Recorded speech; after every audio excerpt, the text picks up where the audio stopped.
Inside the United States Capitol, with over 9 million Americans watching live, Jasmine Crockett and Pam Bondi faced off in a brutal shootout over a single damning allegation.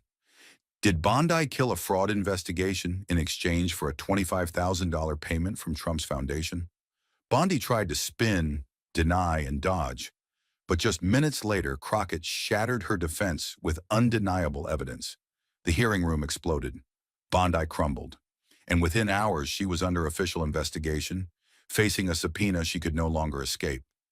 Had Bondi ever truly been the people's prosecutor, or just a lawyer for the wealthy who paid to keep her silent? Stay with us. This is a story worth every second of your time. The hearing room in the Rayburn House office building was packed to suffocation. The moment the clock struck 9 a.m., cameras flicked on, pens poised, and the eyes of a nation locked onto room 2141. This wasn't just another oversight committee meeting. This was war, waged in suits and silence. The session was titled Unlawful Political Influence, the Dark Money Crisis in American Democracy. But everyone in the room knew the true headline: Crockett versus Bondi. Jasmine Crockett, razor-sharp and unflinching, took her seat at the center dais, shoulders squared, jaw tight. She had been warned by colleagues not to make it personal, but how could it not be when injustice wore pearls and smiled across the aisle? At the opposite end sat Pam Bondi. Impeccably styled in a cream blazer and diamond studs, the former Florida Attorney General looked more like she was stepping onto a primetime interview than into a congressional investigation.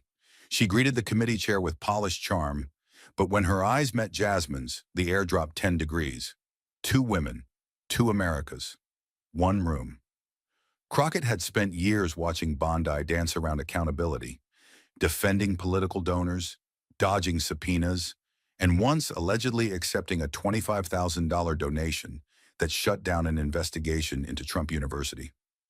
Now they were face to face, and Bondi had no podium to hide behind. Jasmine rose, voice low but heavy. "This is about who's buying silence and who's selling it." Bondi shifted. The room held its breath. Crockett's eyes didn't blink. "I didn't come for theater. I came for truth." The camera zoomed in, and in that moment, America knew. This wasn't going to be a hearing. It was going to be a reckoning. And as the tension rippled through the chamber like a live wire, Jasmine Crockett leaned forward, not to speak louder but to cut deeper. Her fingers tapped once on the microphone, sharp, deliberate, like a gavel striking truth into the floorboards. Her presence didn't fill the room with volume. It filled it with clarity. She wasn't there to perform. She was there to expose a system that had long thrived in the shadows, wrapped in paperwork and loopholes, sealed with handshakes behind closed doors. The congresswoman from Texas, whose constituents lived paycheck to paycheck, wasn't about to let Washington keep pretending the money trail didn't reek of rot. "Let's begin," she said, her voice a steady blade. 501c4 organizations, nonprofits they call them, created to serve the public.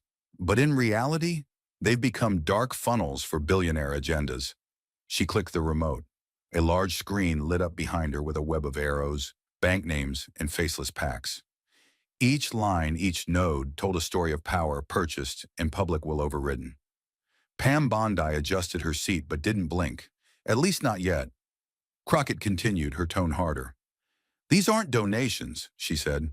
"They're laundering operations, with tax-exempt status as the washing machine." The line hit like a drumbeat. A murmur crept through the chamber. Even some aides in the back dropped their pens. Crockett let the silence hang, the kind that forces people to sit with their discomfort. And while America struggles, these backroom pipelines are writing laws from leather chairs. Who's benefiting? Not the people I serve?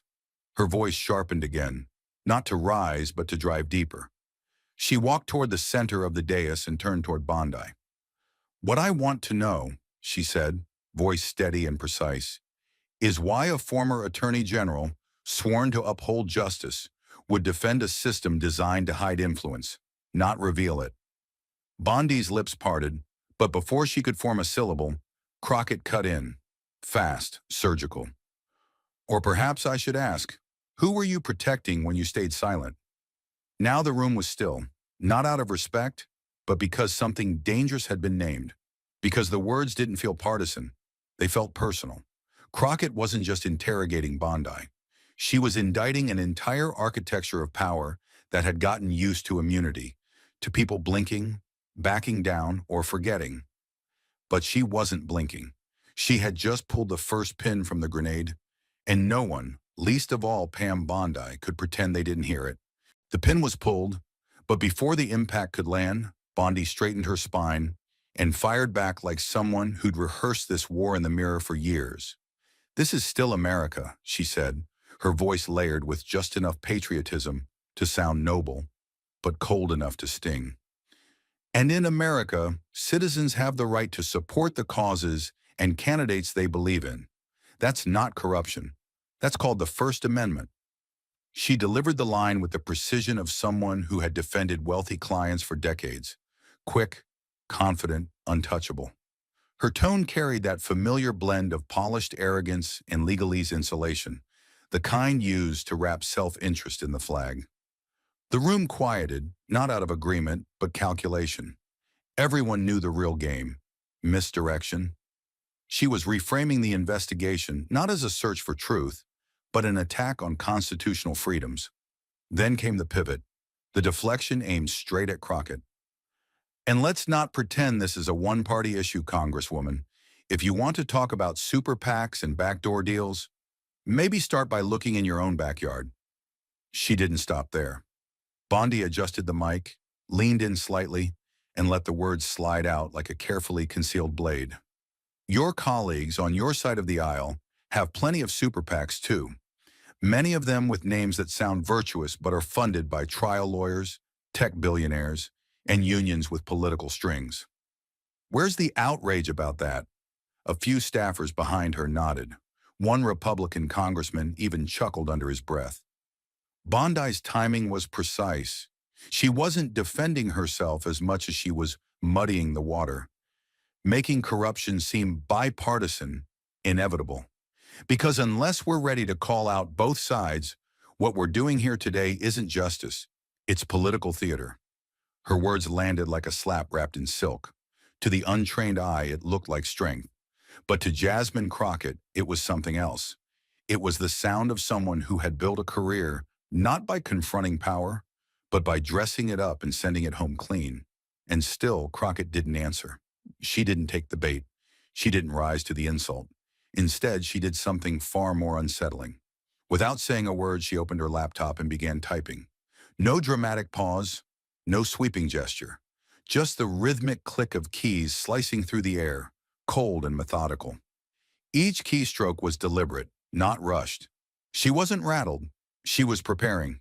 The screen lit up, casting a faint glow across her face. She didn't need to speak yet, because Jasmine understood what Bondi never had. Real power doesn't shout, it waits. And in that room, in that moment, Jasmine was the one writing the next scene, one line of evidence at a time. She didn't have to raise her voice. All she had to do was press a single key and let the facts detonate for her. The overhead screen buzzed to life with a faint electronic hum, drawing every gaze in the room. At first, it looked harmless, just a scanned PDF, slightly tilted as if hastily copied. But then the numbers sharpened. $25,000. In bold, clean, unmistakable. Beside it, the name of the recipient and Justice for All PAC. There was no guesswork here, no speculative headline or unconfirmed leak. This was a line from an official IRS Form 990, the kind of document that never lies, only waits to be found. Jasmine Crockett didn't move from her seat. She didn't need to stand to have power. "This," she said, her voice calm but razor sharp, "is a donation from the Trump Foundation, marked, dated, and verified. And it arrived just days before Attorney General Bondi declined to open an investigation into Trump University." Her words didn't echo. They sank, heavily, irrevocably, into the silence. A few seats shifted. A cough tried to break the tension, then died halfway through. Jasmine clicked once more, and the screen changed. Now it wasn't numbers, it was motion. A 2013 news clip appeared, grainy, sun-bleached, but clear enough to leave no doubt. Pam Bondi stood before a podium, American flag behind her, reporters clustered in front. Her voice played over the speakers, cool and dismissive. At this time, we do not believe there is sufficient evidence to pursue legal action against Trump University. A pause. Then the video cut back to Crockett's screen. Same date, same week, same pack. The implication wasn't implied. It was drawn in thick, permanent ink. Around the hearing room, eyes darted. Some aides glanced toward the exit. Others stared straight ahead, trying to keep still. The story wasn't just being told, it was unfolding live. Jasmine didn't gloat. She didn't raise an eyebrow or even shift her posture. She just stood there, her presence unwavering. Like a witness at the edge of a fire she didn't start but refused to ignore. And for the first time that morning, Pam Bondi looked like someone who realized she wasn't in a courtroom of allies. She was in a room full of mirrors. And Jasmine Crockett had just turned on the lights. And just as the silence reached its breaking point, just as the weight of the evidence threatened to crush the room, Pam Bondi spoke, trying to steer the narrative away from the cliff. Her voice came out too quickly, too measured, like a rope tossed across a canyon, hoping no one would notice the drop beneath it.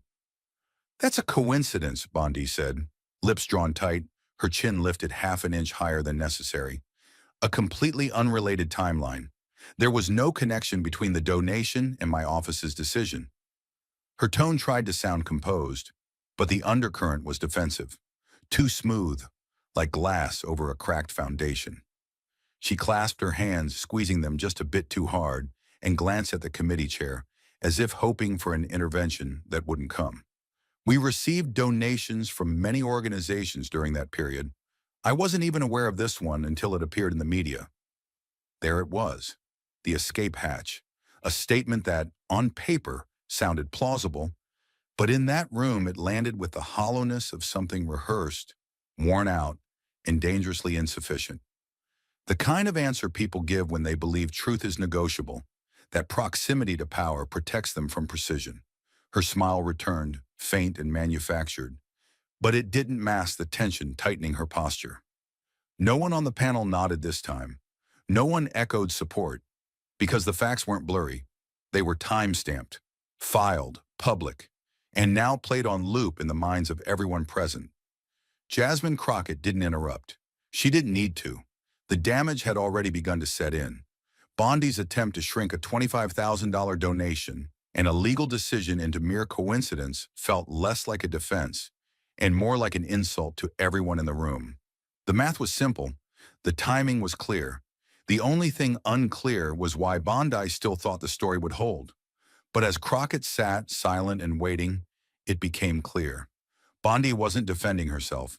She was hoping the storm would pass. And Jasmine, she had just made sure it wouldn't.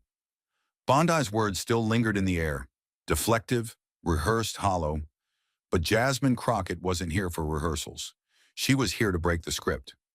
Without raising her voice, Jasmine leaned forward slowly, like a soldier stepping into open fire, knowing full well the battlefield was rigged but stepping in anyway. Her presence alone drew the room tighter. Camera lenses adjusted, aides stopped mid-sentence, and every set of eyes snapped back to her. She didn't blink. She didn't stall. She spoke with the quiet fury of someone who had spent years watching communities suffer while those in power played semantics. "The people of Florida didn't vote for you to protect a fraudulent university, did they?" The question hit the air like a bullet.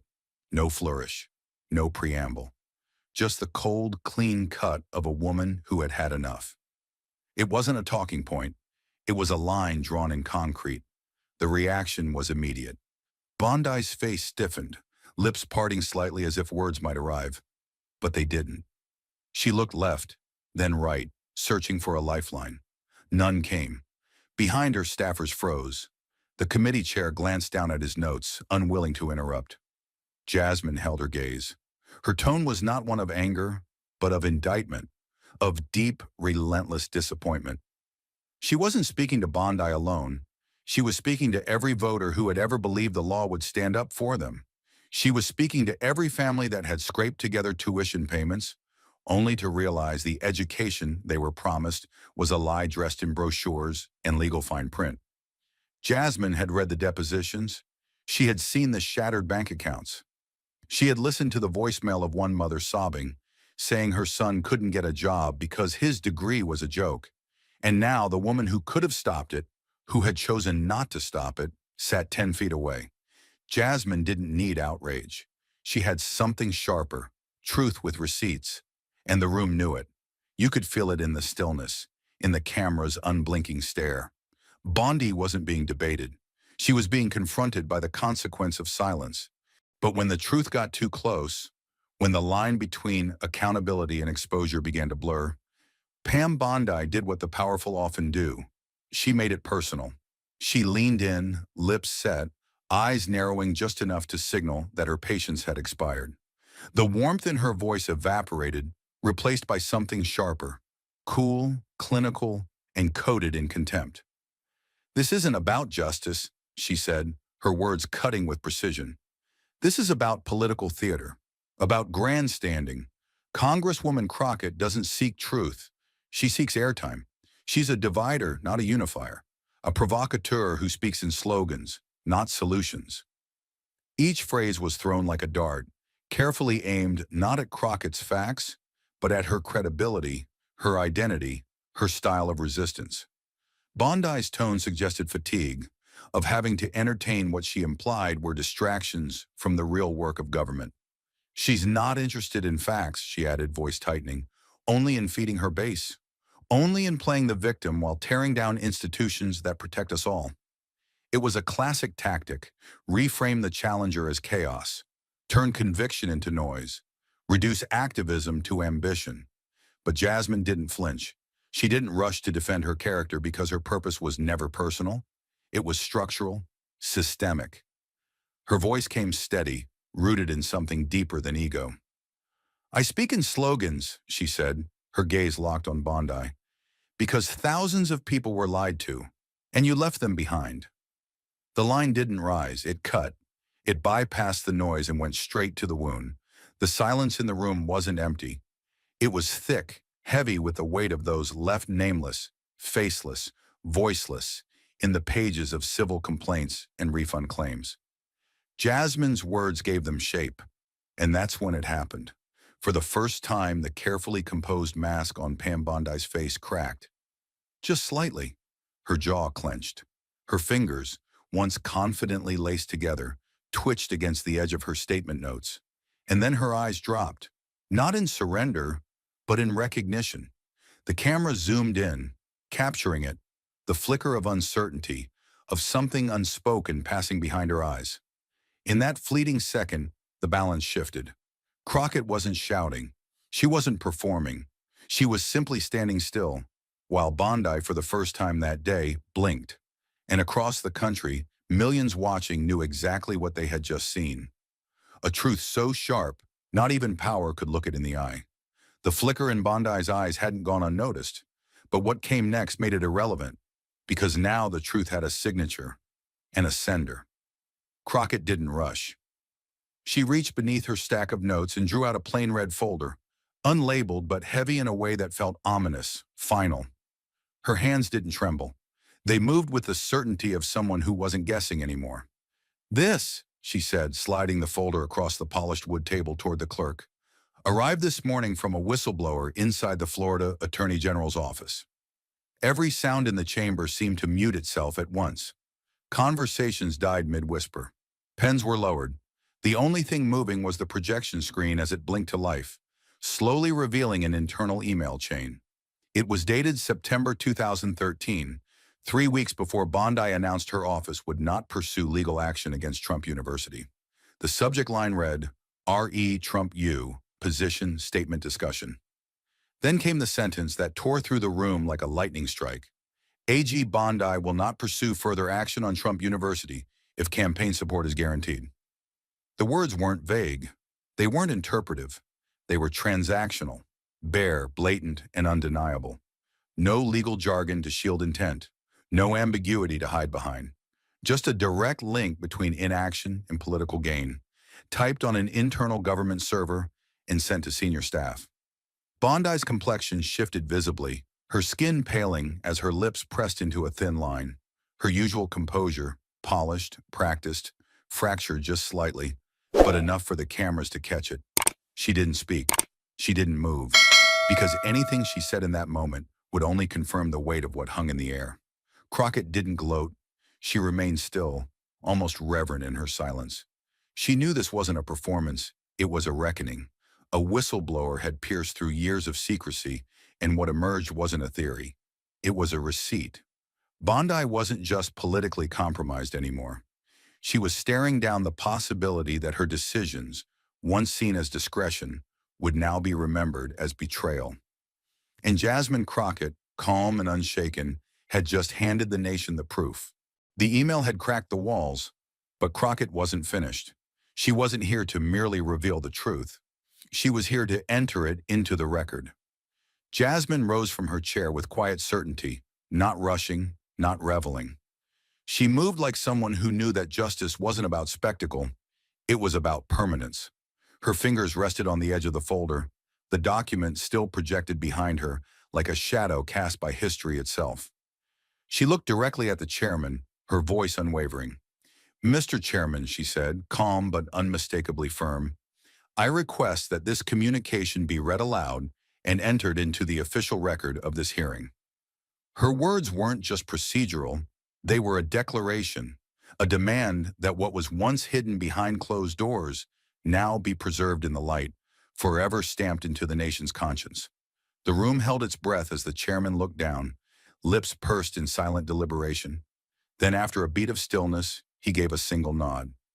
"Proceed," he said, his voice quiet, almost resigned. The moment his approval fell, the atmosphere inside the hearing room ruptured. What had been tense silence transformed into full combustion. Reporters jolted upright. Staffers began whispering furiously. Phones lit up. Cameras shifted angles to get closer to Jasmine, to the screen, to Bondi's face. The court stenographer straightened, fingers poised like a pianist about to strike a thunderous chord. And as a congressional clerk began to read the email aloud, the room stopped functioning like a hearing. It became a courtroom, a newsroom, and a reckoning all at once. AG Bondi will not pursue further action on Trump University if campaign support is guaranteed. The words weren't shouted. They didn't need to be. Their power came from precision. This was no longer interpretation or accusation. It was confirmation, delivered not by Jasmine, but by the very system Bondi once thought would protect her. And yet in that irony was a deeper truth. The same system that had once been silent was now roaring back to life. Jasmine didn't smile. She didn't look around for approval. Her focus stayed forward, steady, unshaken. Because this was never about vindication. It was about truth and ensuring that no one could bury it again. As the clerk's voice faded and the damning sentence echoed off the walls, something even more chilling began to unfold. Not a roar of outrage, but a quiet, calculated retreat. The shift was almost imperceptible at first. A Republican congressman who had earlier nodded along to Bondi's rebuttals now sat rigid, arms crossed, eyes averted. Another reached for his phone, pretending to check a message, but never looked back up. Moments ago, they had leaned forward with confidence, defending Bondi with phrases like overreach and political theater. But now, after the email, those same mouths were shut, their silence loud and deliberate. The weight of the evidence hadn't just landed on Bondi, it had unsettled the very foundation of her support. One GOP aide quietly slipped a binder shut and slid it to the side, as if distancing themselves from history in real time. The air around them grew thinner, heavier. It wasn't just political caution, it was self-preservation, the kind that happens when even allies realize the fire has jumped the line, and the smartest move is to step back and pretend they were never standing that close to the flames. Crockett saw it. She didn't celebrate it, but she registered every inch of that quiet exodus. These weren't just political optics, they were moral absences. And in their absence, justice had room to breathe. But Crockett knew the silence of her opponents wasn't enough. Truth doesn't just need evidence, it needs a voice. And she had one more waiting just outside the door. She didn't raise her voice. She didn't need to. Jasmine Crockett simply turned to the chairman, her expression composed but unwavering, and said with quiet force, "Mr. Chairman, I request the committee recognize a surprise witness, now present in the waiting room." A ripple of tension passed through the chamber. Heads turned. A few aides whispered with urgency. No one had expected this, not even Bondi, whose fingers now clutched the edge of the desk just a little too tightly. The chairman, visibly tense but adhering to procedure, nodded once. Granted. All eyes shifted to the side door as it opened with slow, creaking finality.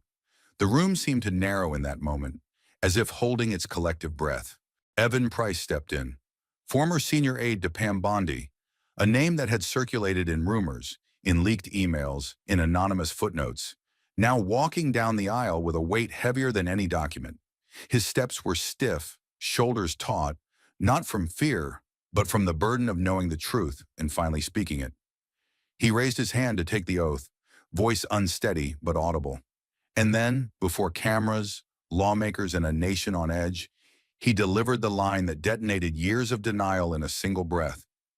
The decision not to investigate Trump University, he began, was made after a private meeting between Attorney General Bondi and a representative from the Trump Organization.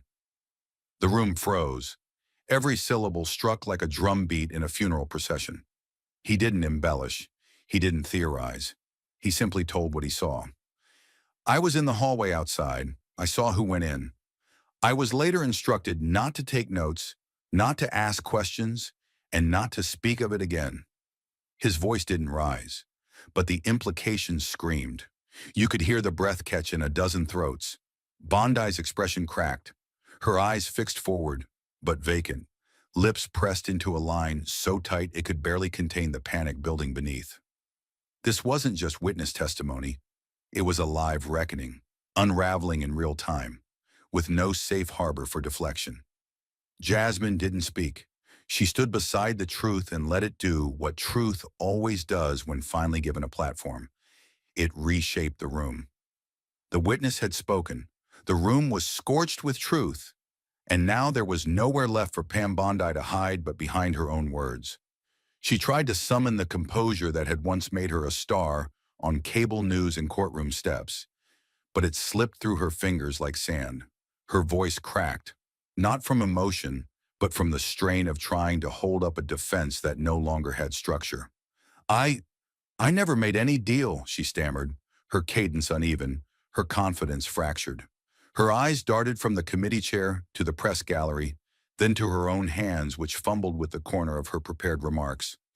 I wasn't aware that meeting had any bearing on that decision, but even she didn't sound convinced anymore. The veneer of authority had cracked, and what remained was not a bulldog attorney, but a figure unraveling under the pressure of daylight. This wasn't the Bondi who had once brushed off allegations with a soundbite and a smile. This was someone who knew the script had failed, and the cameras were still rolling. Jasmine Crockett didn't move. She didn't interrupt.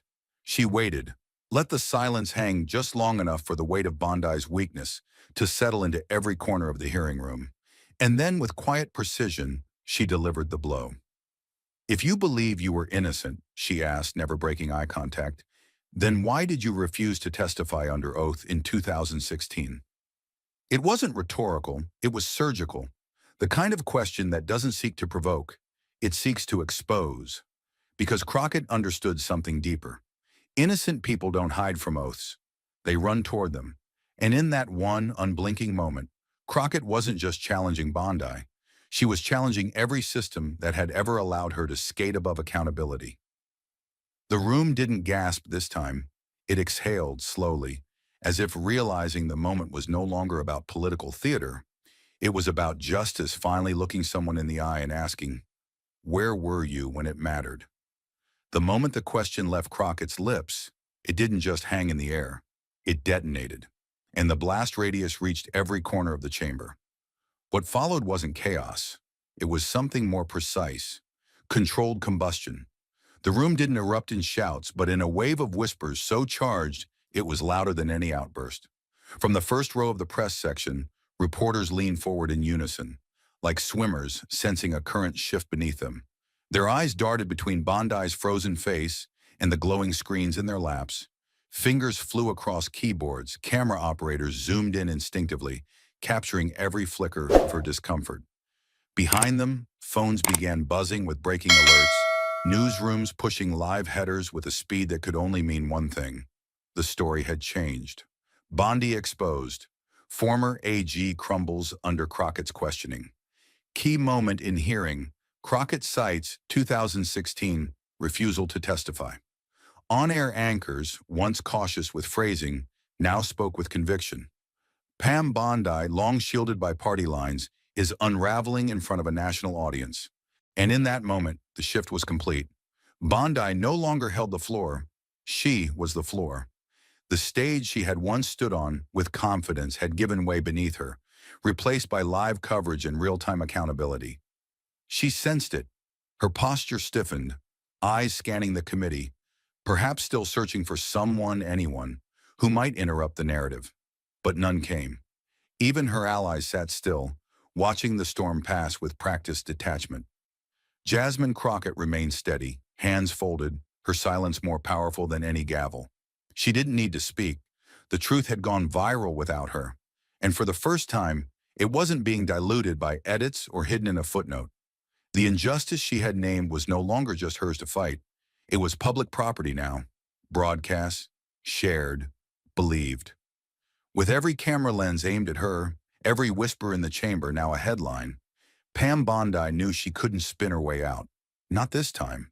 So she did what many do when the wall gets too close. She reached for the exit. Her voice cracked as she spoke, this time barely above a whisper, stripped of its usual certainty. "Mr. Chairman," she said, not looking up, "due to the emotional toll of this line of questioning and concerns for my mental health, I respectfully decline to answer further questions."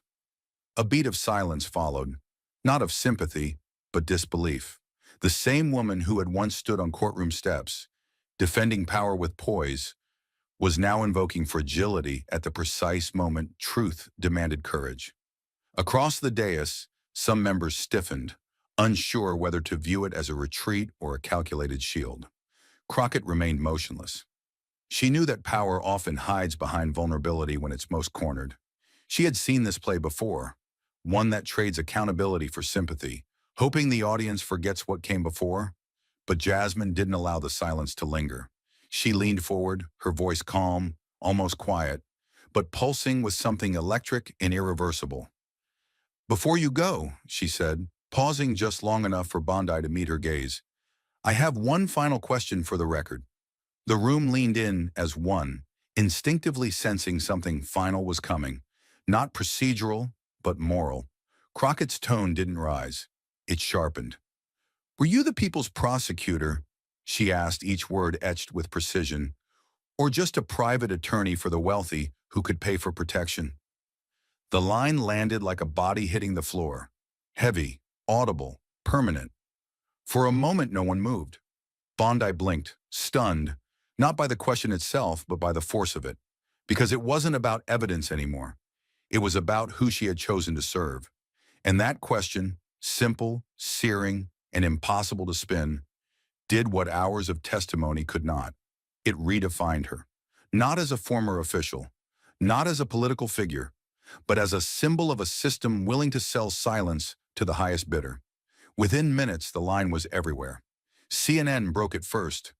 Crockett to Bondi, people's prosecutor or lawyer for the rich. Then MSNBC, brutal final blow. Crockett ends hearing with viral question. Twitter caught fire. Hashtags erupted.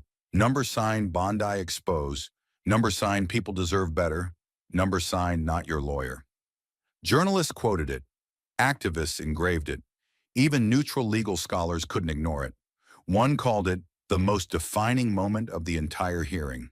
Another said it did more for judicial reform than 100 press releases. But inside the room, Jasmine didn't react. No smirk, no raised brow, just stillness. Because she knew the moment wasn't about her. It was about drawing a line so clear, the nation had to choose what side it stood on. The side that protects power, or the one that finally asks who that power was ever meant to serve. Pam Bondi remained silent, her eyes fixed ahead, lips unmoving. Her microphone sat cold, her chair suddenly too big.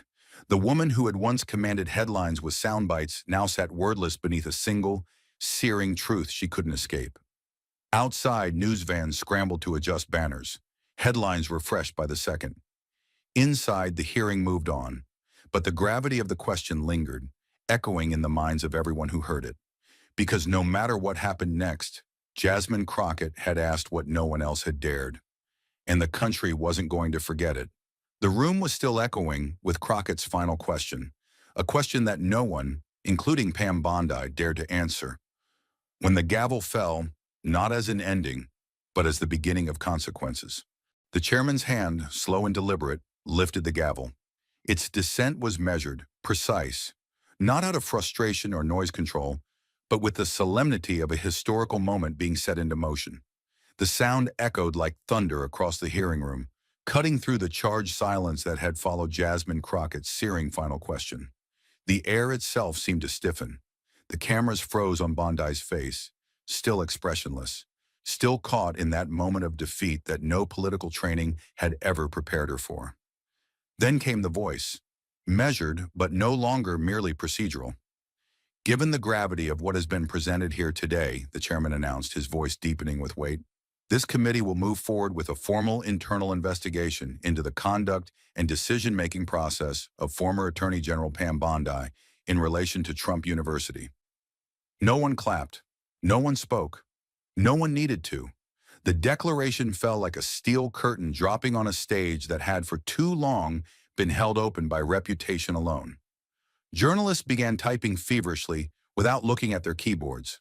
The stenographers' hands were trembling slightly now, not from fear, but from the realization that this wasn't just another oversight hearing. This was a pivot in the story of American justice. The words internal investigation had become more than a label. They were now a signal, a turning tide, a formal commitment that what had long been whispered in closed circles would now be pulled under oath into the light. And then, another voice, unexpected, clean, cutting. "Mr. Chairman," came the call from across the semicircle. It was Representative Calvin Romer, an independent, soft-spoken, known more for procedural notes and compromise amendments than public showdowns. But today, even Romer could no longer sit in the shade of neutrality. "I formally move that Ms. Bondi be subpoenaed for sworn testimony before this committee," he said, voice steady, on record, under oath. Gasps rose, not dramatic, but genuine.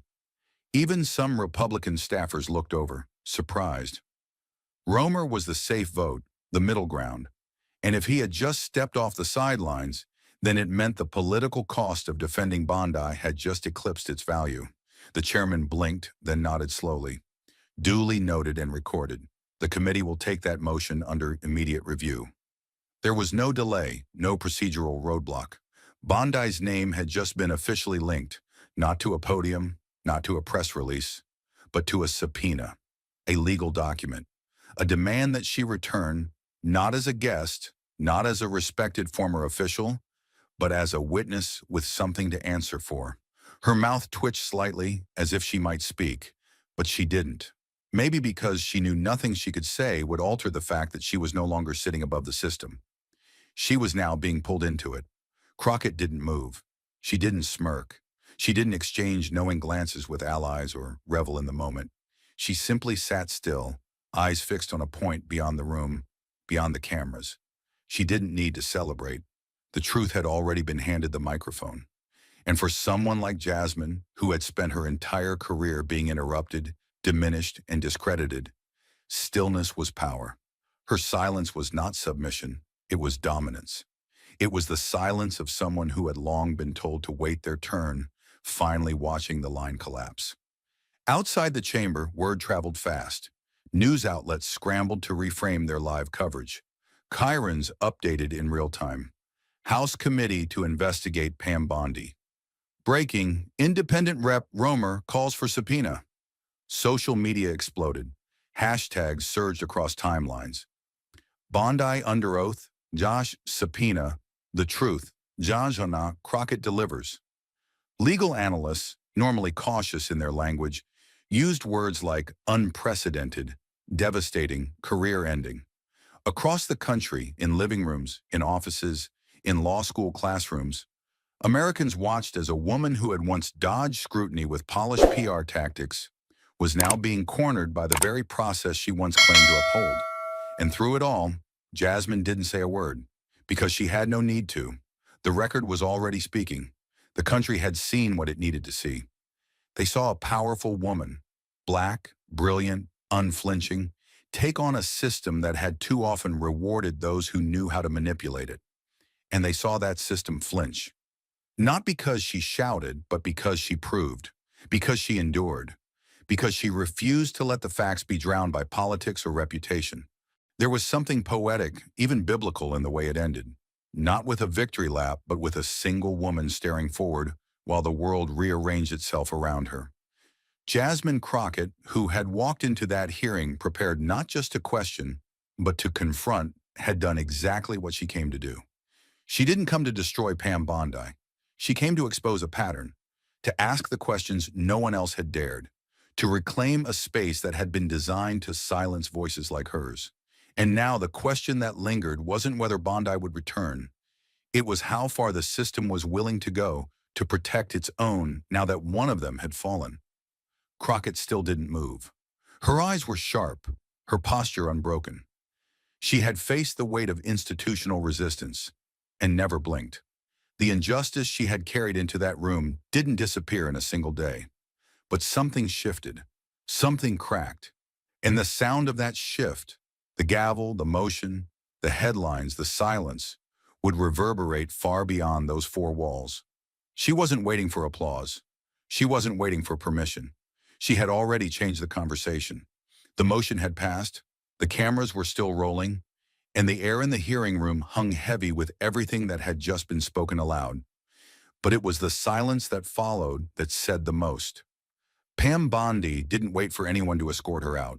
She didn't ask for a recess or offer final words to salvage her name.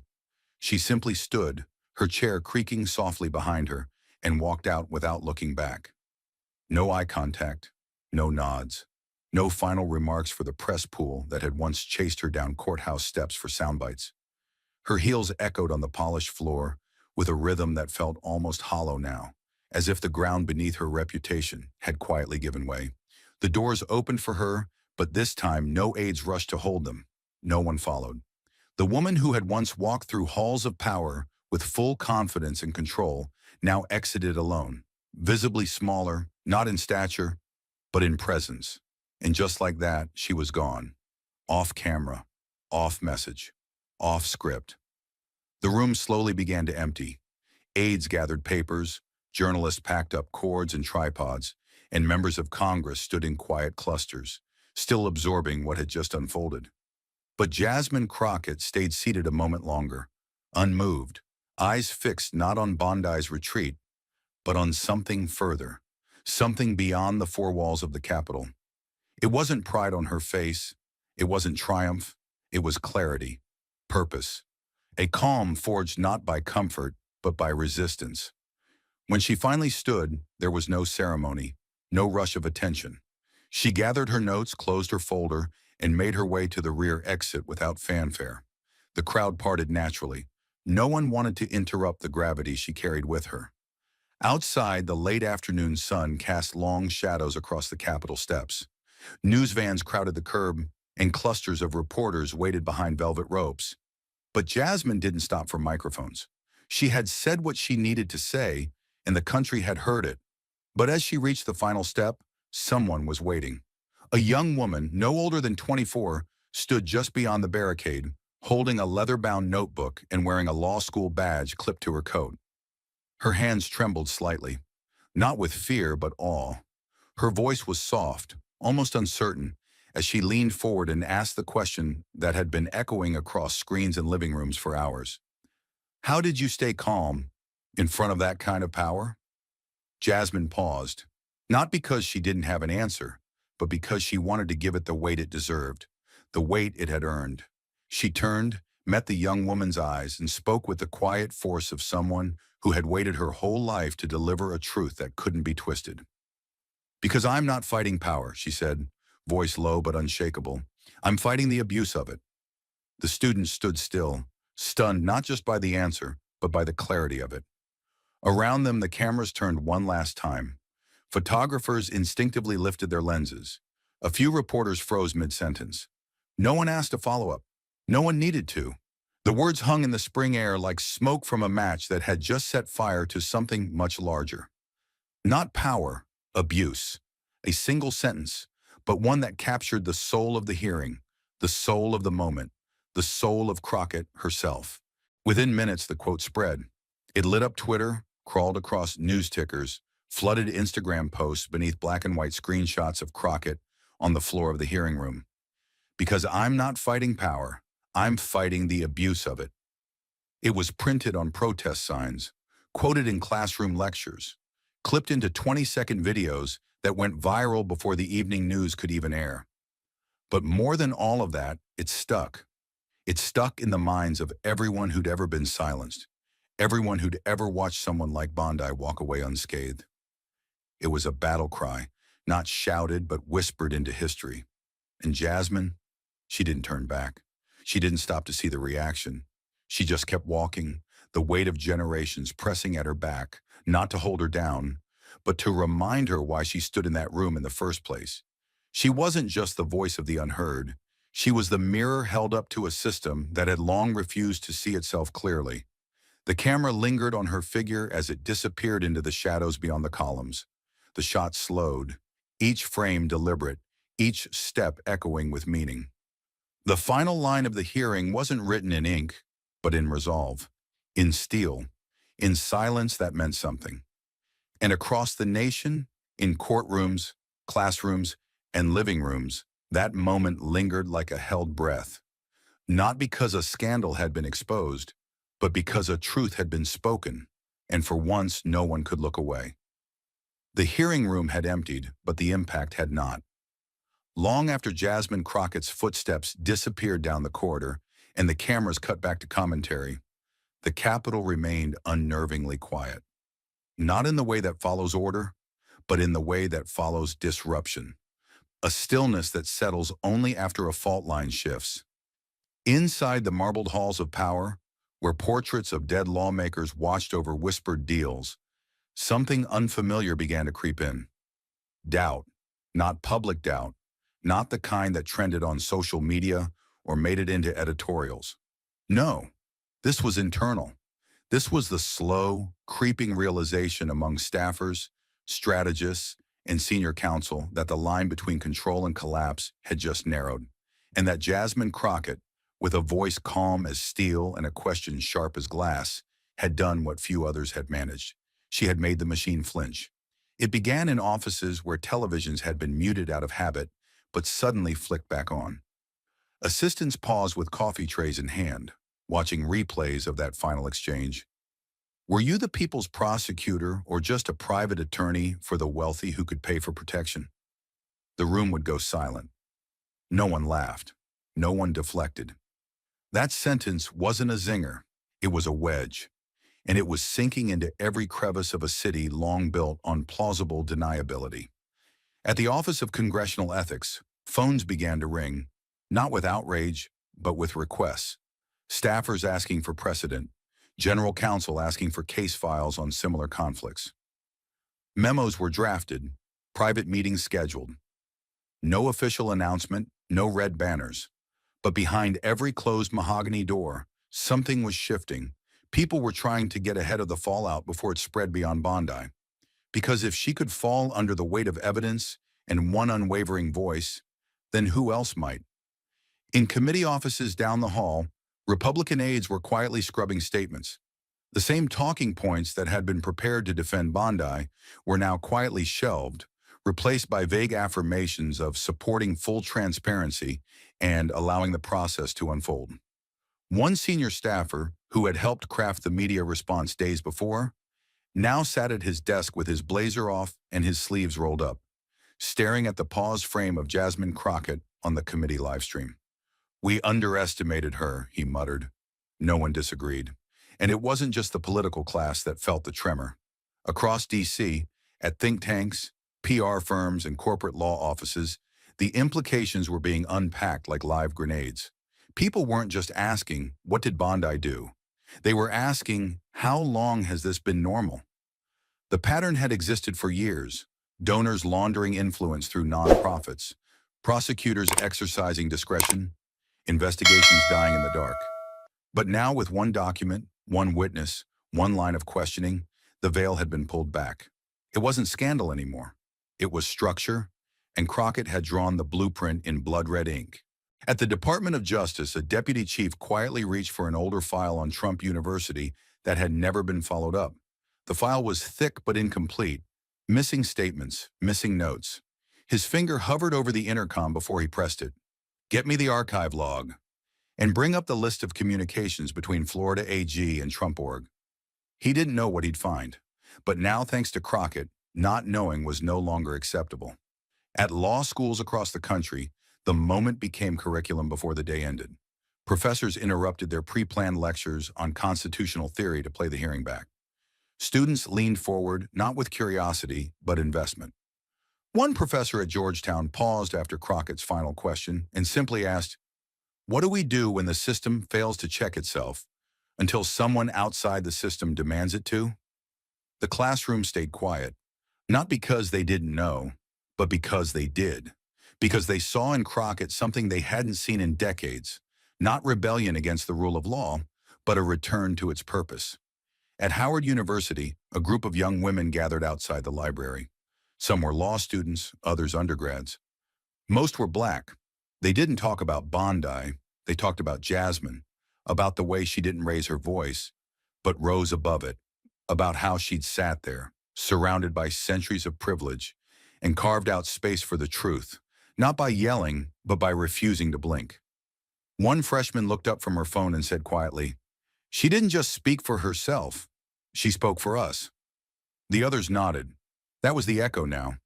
Crockett wasn't just heard, she was felt. And yet, through all the digital noise, through the legal shockwaves and political recalibrations, Jasmine Crockett herself remained silent. She didn't go on MSNBC, she didn't post a victory thread on Twitter, her office issued no statement, because she understood something too many forgot. Justice is loud when it's real, and it doesn't need a mic check. She had entered that hearing not to perform, but to pierce, and she had done so with surgical precision. Anything more would only dilute the wound she had forced the system to look at. Inside the Capitol, as the sun dipped low and shadows stretched long across the marble, one final conversation played out behind closed doors in the Speaker's private conference room. A senior majority leader sat with his policy chief, both men older, seasoned, cynical. They watched the clip again. Crockett's question, Bondi's silence, the chairman's gavel. "She didn't flinch," the leader said. "Not once." His aide nodded. "She can't be ignored anymore." There was a pause. Then the leader leaned forward, setting his glass down. "Number, she can't. And neither can what she just made visible." They didn't speak again, because they knew. In this town, things rarely change in a day. But some days start something no one can stop. 3 days after the hearing, the world hadn't moved on. And that, in Washington, was rare. Most scandals, even the serious ones, were subject to the city's 72-hour news cycle. Rage, reaction, rebuttal, then forget. But this was different, not because it was louder, but because it cut deeper. It wasn't a headline. It was a wound. And the question Jasmine Crockett had left hanging in the air, were you the people's prosecutor or just a private attorney for the wealthy who could pay for protection, was no longer confined to room 2141. It had escaped across campuses, classrooms, and courtrooms. It began to reappear in strange places, on the chalkboards of criminal law professors who paused lectures to analyze the hearing as case study, on the lips of community organizers in Cleveland and Baton Rouge who had been fighting local DA corruption for years, in quiet conversations between law clerks and their mentors, judges and their conscience. Jasmine's voice was no longer hers alone.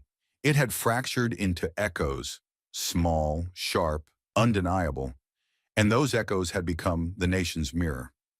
At a public law symposium in Atlanta, A panel on prosecutorial ethics was interrupted when a student stood up, holding a printed copy of Crockett's transcript. If we allow prosecutors to choose who deserves justice based on money, she said, then we're not protecting the system. We're protecting the lie that power equals righteousness. Her professor said nothing.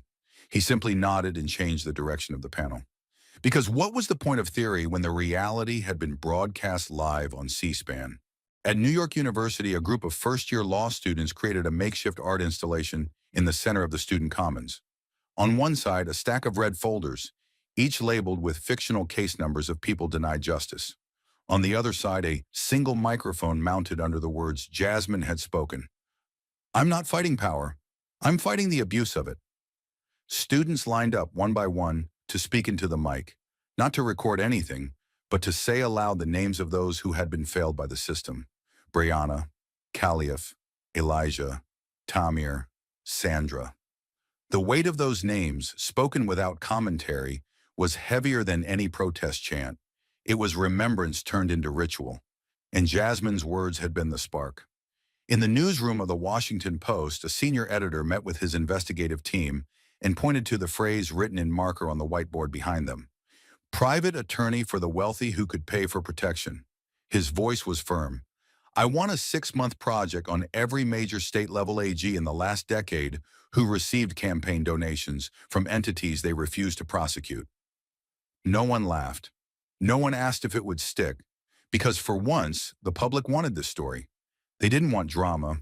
They wanted accountability. And Crockett's question, sharp, surgically framed, and morally unavoidable, had opened the floodgates.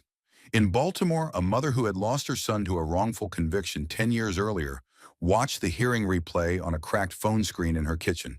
She watched Bondi freeze. She watched Jasmine hold her gaze. And she rewound the clip 5 times. Not because she didn't understand it, but because she did. "That's the first time I've ever seen someone like her, a black woman in Congress, ask exactly what I screamed at the walls in the courtroom," she said to her sister. "I don't know her, but she saw us." The phone shook in her hand, but not from grief, from clarity. The ripple didn't just touch the powerless, it unsettled the powerful. Behind the closed doors of major lobbying firms, general counsels were ordered to reevaluate exposure. "If there's even a shadow of this kind of connection to campaign money, kill it," one managing partner told his team. Clients with long-standing relationships to former prosecutors suddenly found emails going unanswered. Investigations were quietly reopened in Florida, Texas, and Arizona. Review boards revisiting cases once shelved due to insufficient evidence that now looked suspiciously clean. Jasmine hadn't just accused one woman. She had indicted a culture. And the culture, for once, felt the blow.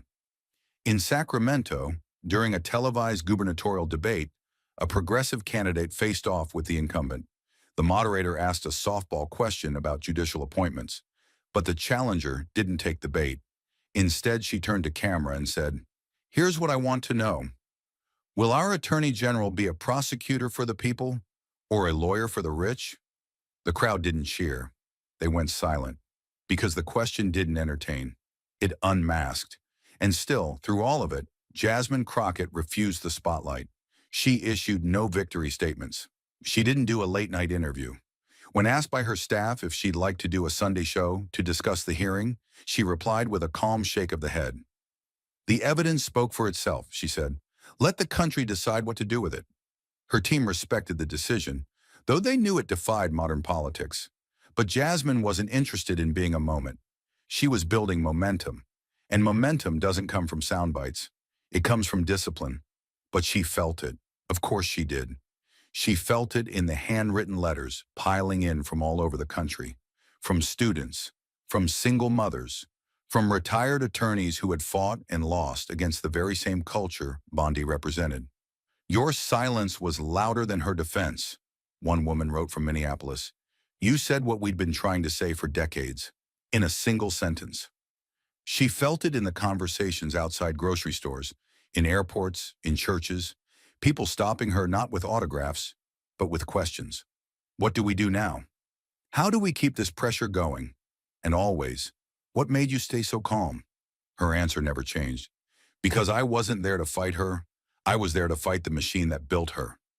And perhaps most of all, she felt it 1 week later when a little girl, no older than 10, walked up to her after a community event, holding a cardboard sign in one hand and a notebook in the other.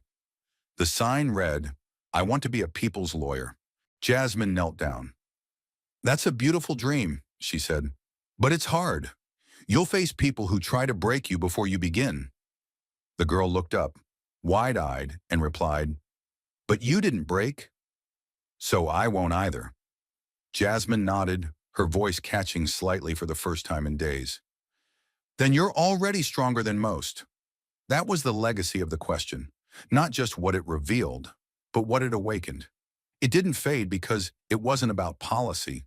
It was about conscience. It didn't go viral because it was sensational. It stayed because it was undeniable.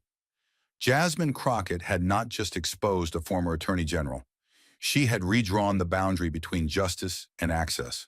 And as America looked on, some in fear, some in fury, but many in hope, that single question now echoed across a nation still learning how to look power in the face and demand to know who it really serves. The fire didn't end with the headlines, the subpoenas, or the silence that followed. It endured, because what Jasmine Crockett lit wasn't just a hearing. It was a reckoning with who we are and what we pretend justice looks like. In the end, the story was never just about Pam Bondi. Not really. She was a chapter, a vivid one, but not the whole book. What Jasmine Crockett exposed wasn't just one person's failure. It was a reflection of something deeper, more dangerous. A system that rewards power over principle, access over accountability. And the most human truth buried beneath all of it was this: injustice doesn't scream when it happens. It whispers. It smiles in polished language and walks in through side doors wearing badges of legitimacy. That's what makes it so deadly. And that's why it takes someone like Jasmine, who knows what it's like to be unheard, discredited, pushed aside, to call it out without blinking. What she did in that room was not theatrical. It was surgical. She didn't grandstand. She endured against the unspoken rules, against the smirks, against the history that told her to either be quiet or be crushed. She didn't just hold the line, she became the line. And in doing so, she reminded a nation of a truth it had forgotten in its rush to move on. Justice, when delayed, doesn't disappear. It waits. It waits for someone bold enough, broken enough, brave enough to walk into the room and say what everyone else is afraid to say out loud. That moment, were you the people's prosecutor or just a lawyer for the rich? Wasn't just a quote, it was a challenge. To every official who had hidden behind procedural shields, to every courtroom that had favored the well-connected, to every citizen who had been told their case was too small to pursue. And in that challenge, Jasmine didn't offer a solution. She offered something more dangerous: expectation. The expectation that silence will no longer be treated as strategy, that credentials will no longer shield corruption, that proximity to money will no longer replace moral clarity.